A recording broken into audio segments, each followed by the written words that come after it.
folks, this is Dane at Johnny Guitars, and this is obviously a shot of the Fox Alien CNC, the Vasto, that I unboxed in the last video.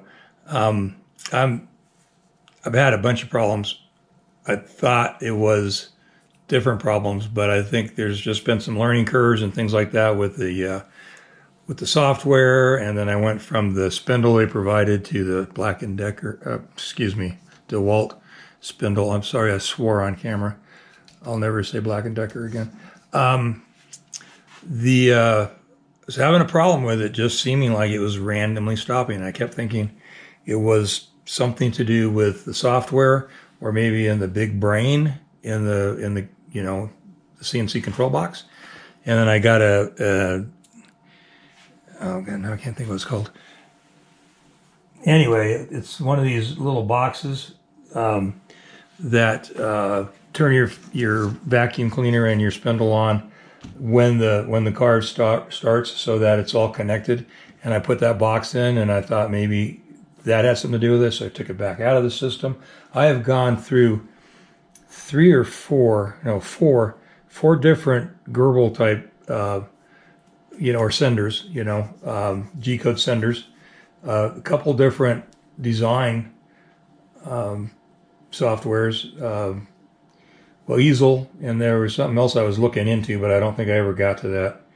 But then I found out that in one of the G-code senders, Open Builds, their G-code sender, you could actually surface your spoil board right in the G-code sender. And before, I was having to design it in Easel and send it over to one of the G-code senders. So, and it just kept going wrong, and it would go wrong, and then I would, stop it and then reset it and then start again. And it just I was like going way too deep into the spoil board. Just that kind of stuff was my own boneheaded thing, not being used to the equipment. But, so now my 1/2-inch spoil board is 3/8 thick. So I took 1/8 off the thing, but it took a while to get there. So what I found out was wrong. Now, really, you guys, if you know people that are having issues with CNC, because there are certain things that I guess are real typical, and they post a lot of videos, but I didn't see this anywhere.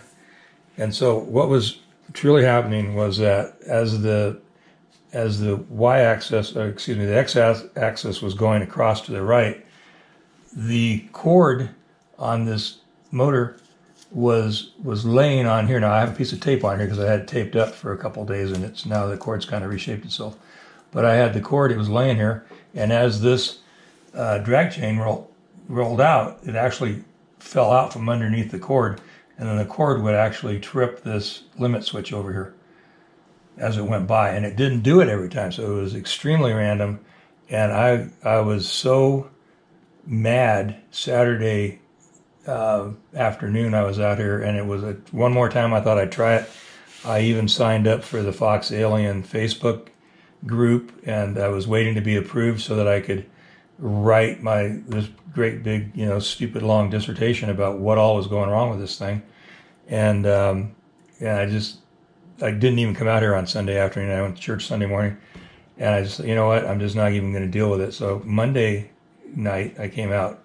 The last time I ran the machine, it just got to here. I don't know if I'm in the frame or not. It just got to right here, right on the corner, and just stopped because it came out and it whacked that thing. So I came out the next day or 2 days, and I just thought, well, I'm going to try it again while I'm waiting for this group to accept me so I can ask this question.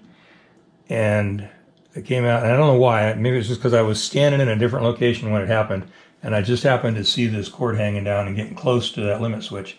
And it dawned on me what was going on. And actually, just as it was about to hit it, I grabbed it, and it went ahead and returned down the path. So I grabbed some tape, I wrapped it around the stepper motor, got that cord up out of the way, and I was able to do the entire spoil board the way it was supposed to happen, and it never stopped. Everything was great. And so if you're having a problem with things that appear to be random stopping of your machine, just look and see if you've got something bumping into a limit switch somewhere, and if I knew anything about G-code, it probably would have read the error, and it probably would have told me that it tripped the limit switch. but I never even thought to look at that. I also had some wires over on the far corner that were, when I put the little shields on the side, I actually had the wire going across the wrong way. And if I hadn't happened to look at it at the time, I probably would have ripped that limit switch right out by the wires. But anyway, so there's a few things to look at when you're doing this, but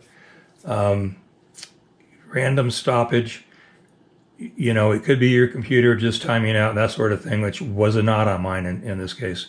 It was just banging the limit switch with the cord from the DeWalt router. Anyway, that's it, short and sweet. I do hope to get some other stuff loaded up on the preliminary, starts on this. Anyway, that's it, folks. Thanks for the watch. Spread the word, because it was making me absolutely nuts, and now I feel like I have a chance at actually doing this. So it's cool. Thanks.